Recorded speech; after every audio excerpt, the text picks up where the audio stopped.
Let's talk about the City of Phoenix budget. But wait, don't go anywhere. We're going to make this quick and interesting. Did you know that last year, 1.5 tons of broccoli were served at Phoenix senior centers? And city vehicles like these garbage trucks traveled 2.9 million miles. That's equal to 119 times around the Earth. Can't forget about our furry friends, the city's trained police and fire dogs. Their job is to sniff out the bad guys and find evidence. Last year, they ate 24,000 pounds of food to stay strong. So what does any of this have to do with the city budget? Everything. The Phoenix budget is around $4 billion and pays for lots of services that make your life better, safer, and more convenient. It's a huge effort made up of lots of smaller pieces, the programs and people that it takes to get the job done. So, how those pieces fit together, the people, the buildings, the vehicles, and equipment, gets us to the total city budget. Explaining how it works isn't always easy. Managing every item in a budget with over 400 different services provided by over 14,000 employees is a year-round project, one we work on every day. And it's you, the residents of Phoenix, who we have to thank for giving us a budget to balance. The bottom line is that we get revenue, taxes, and fees for specific services and grants that we spend on the cost of services. That's city employees, buildings, equipment, contracts, and supplies. Here's how we get revenue to pay for important city services. For example, when you eat at a restaurant, shop in a store, fill up the tank, fly out of Sky Harbor, or pay your property taxes or your water and trash bill. That all helps to pay for things like fire and police, paving roads, new bike lanes, more library books, streetlights, clean water, parks and trails, just to name a few.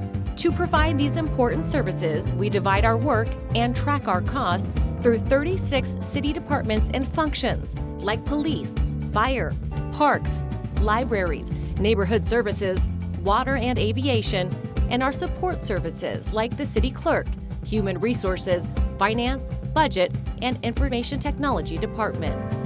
Like clockwork, every spring, departments look at what it takes to provide the services for the year.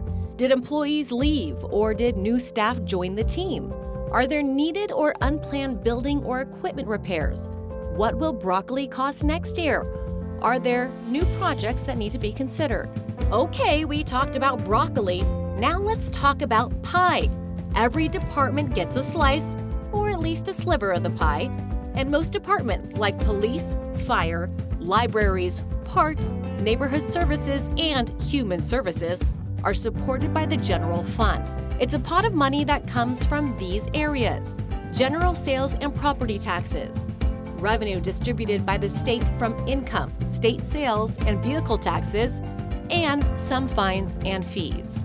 The general fund is a little less than a third of the entire budget because it pays for services that everyone needs like public safety, senior and youth programs, neighborhoods, and libraries.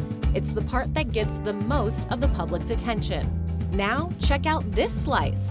It's a little more than a third, and it's called enterprise funds. Think business revenue.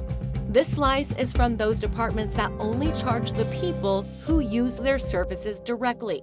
For example, airlines and passengers at the airport, conventioneers, water and sewer users, and customers who pay for trash pickup and recycling. And the last slice is called special revenue funds. That's the last third of the budget.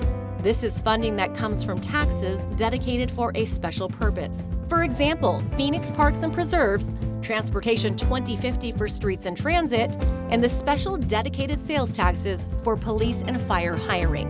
Now, to get the budget to the next step, first we take a look at what we think it'll cost to provide our services next year, looking at salaries and benefits for the employees in each area. That's about 80% of our general fund budget, as well as other costs like replacing equipment and paying for gas, electricity, computers, and supplies. Then we estimate how much revenue we will take in through taxes, fees, and grants. By law, we have to make the revenue and expenses match.